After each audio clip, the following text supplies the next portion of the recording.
Hey everyone, and welcome to the last episode in this season of the Quarantine Classroom.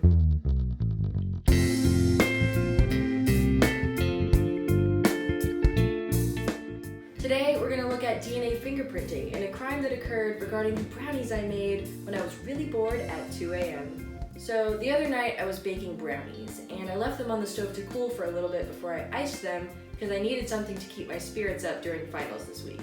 When I came back after an intense round of Mario Kart, I saw that all of the edges had been eaten. The best parts, gone. I was so mad.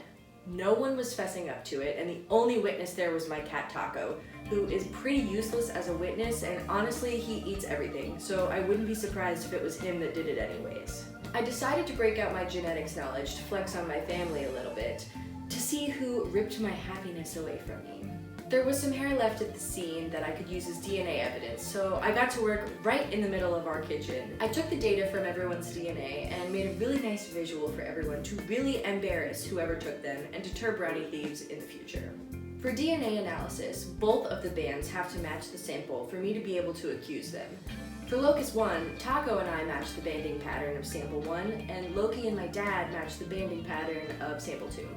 After seeing this, I knew that only I or Taco could match the DNA for sample 1, taking Loki, Cameron, and my dad out of the running for that sample. Since Loki and my dad were the only ones that matched sample 2, Cameron, Loki, Taco, and I could not have been sample 2. Since I matched the DNA banding for sample 1 for loci 1 and 2, I knew that sample 1 had to be me.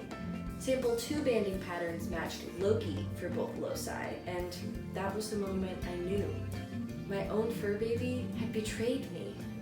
One thing to point out is that my brother, my dad, and myself all had similar band DNA patterns for both loci. This is because parents pass on half of their DNA to their biological children, which we are, to the best of my knowledge. So both myself and my brother have half of our DNA from our dad. And that concludes this episode of the Quarantine Classroom and the season finale. Go enjoy some brownies and have a drink to celebrate the end of the year. Cheers to Genetics 311.